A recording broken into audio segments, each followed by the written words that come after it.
Assalamualaikum warahmatullahi wabarakatuh. Perkenalkan, nama saya Usulan Fahrisa dengan NIM A1D020036. Izin mempresentasikan laporan kemajuan Dinas Bima 2023 yang berkegiatan di CV Cilengko Farm. Program MBKM Tunas Bisnis Mahasiswa atau Tunas Bima 2023 memiliki beberapa latar belakang, yaitu banyaknya mahasiswa yang berorientasi menjadi karyawan setelah kelulusan, sehingga menyebabkan persaingan lapangan pekerjaan semakin ketat, dan UMKM yang berada di sekitar daerah mahasiswa tidak berkembang akibat kurangnya pendiri UMKM. Kurangnya lapangan pekerjaan juga menjadi salah satu faktor didirikannya program ini. Diharapkannya mahasiswa yang lulus dapat menjadi seorang wirausahawan sehingga dapat membuka lapangan pekerjaan di masyarakat. Selain itu, mahasiswa juga memiliki pengetahuan bisnis yang kurang sehingga mahasiswa yang berbisnis seringkali mengalami kegagalan atau tidak tahu dari mana memulai bisnis tersebut agar berhasil.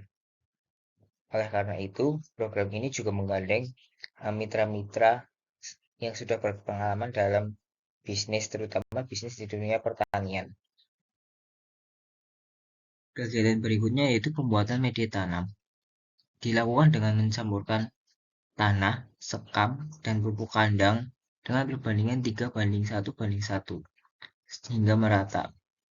Tanah di sini sebagai penyedia hara, kemudian untuk sekam berfungsi sebagai penjaga kelembaban tanah dan menjaga air agar tidak mudah menguap, serta menyediakan bahan organik untuk mikroorganisme.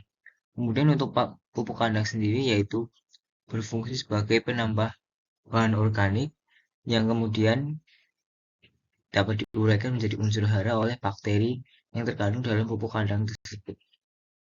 Pupuk kandang juga dapat menjaga kelembaban tanah sehingga tanah tidak mudah kering. Kegiatan selanjutnya yang dilakukan di CV Cilengko Farm yaitu budidaya tanaman anggrek yang mulai dari aklimatisasi hingga repotting. Untuk aklimatisasi sendiri yaitu menggunakan air bersih sebanyak 500 ml, larutan vitamin B1 sebanyak 1 ml yang dicampurkan dengan air bersih 500 ml dan fungisida antrakol sebanyak 5 gram yang dicampurkan dengan air hingga volume 500 ml. Untuk pelaksanaannya yaitu panlet tanaman anggrek dikeluarkan dari botol, kemudian media PDA-nya dihilangkan dan dicuci menggunakan air bersih, kemudian tanaman direndam di larutan vitamin B1 selama 5 menit. Setelah 5 menit dipindahkan ke fungisida antrakol selama 5 menit.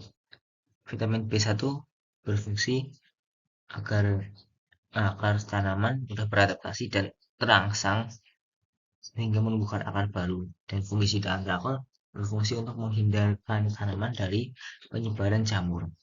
Untuk perawatannya sendiri, tanaman disiram sehari sekali menggunakan air secukupnya hingga akar tanaman basah, dan apabila sudah besar dilakukan repotting.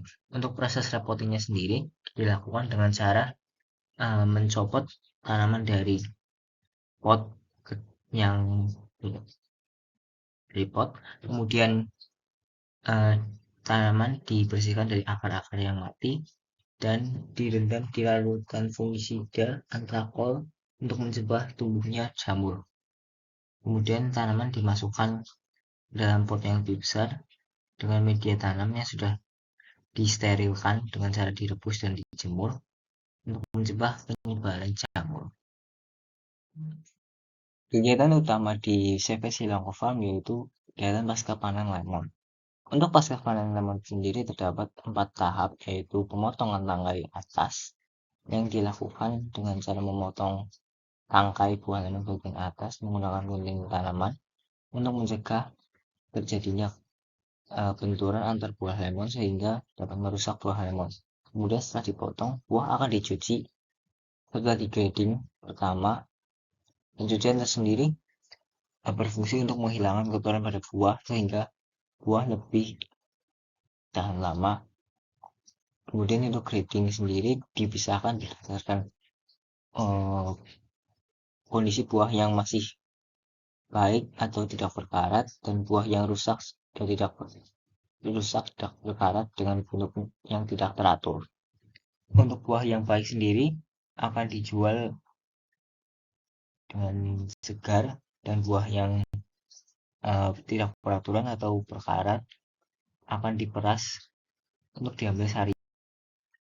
Setelah pencucian dan penggradingan, buah yang bagus akan dilakukan proses degrading, yaitu proses menguningkan buah lemon menggunakan zat pengatur tumbuh etrel.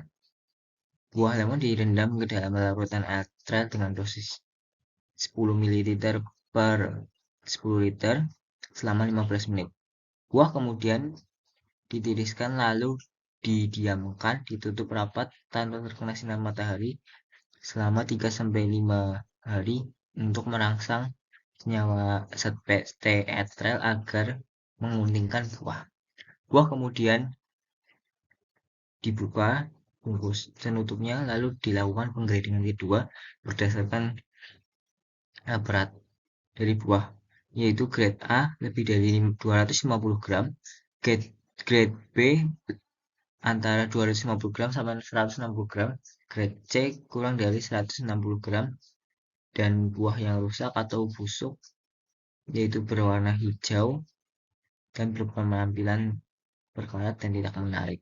Yang selanjutnya dapat diperas. Untuk buah yang busuk akan dibuang di sekitar gudang dan dibuat pupuk organik. Kegiatan utama di program Tunas Bima yaitu perintisan usaha pertanian. Dan kelompok kami, usaha pertanian tersebut berupa penjualan sirup lemon. Untuk cara pembuatan lemon sendiri, sirup lemon sendiri yaitu dengan lemon dicuci dan diperas. Kemudian sari lemon dimasak dengan gula sebagai pengawet dengan perbandingan 1:2,5 hingga mendidih. Lalu sari lemon campuran sirup tersebut didinginkan. Botol kemasan disterilisasi menggunakan uap panas dan kemudian ditiriskan. Setelah dingin, sirup lemon kemudian dikemas dan diberi label agar menarik konsumen.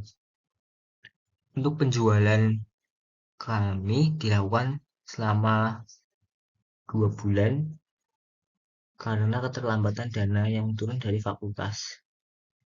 Untuk total penjualan selama 2 bulan yaitu 109 botol dengan modal Rp1.055.000 dan keuntungan Rp459.000 dengan persentase keuntungan 43,5%. Untuk strategi penjualannya sendiri yaitu secara daring dan penitipan di toko roti seperti toko roti Selera, Queens yang ada di sekitar Purwokerto. Kemudian untuk target pasarnya yaitu ibu rumah tangga, sehingga kami sering melakukan melobi kepada teman dari ibu kami. Kesimpulan yang dapat diambil dari program Lunas Bima yaitu program Lunas Bima dapat meningkatkan pengetahuan bisnis mahasiswa, terutama dalam bidang pemasaran. Seringkali pada bidang pemasaran dan manajemen, mahasiswa mengalami kesulitan, sehingga pentingnya mitra dalam hal ini yaitu membimbing mahasiswa dalam melakukan pemasaran dan juga manajemen. Selain itu, mahasiswa juga dapat mendapatkan pengetahuan soft skill dari hasil kerjasama antar kelompok dan pemimpinan, dan juga hard skill dari praktikum-praktikum yang diadakan oleh mitra. Untuk sarannya, kedepannya program ini dapat dipersiapkan lagi dengan lebih matang sehingga tidak ada keterlambatan modal yang turun dan juga mitra-mitra yang ada dapat ditambah untuk menambahkan variasi dari program ini. Sekian dari saya. Wassalamualaikum warahmatullahi wabarakatuh.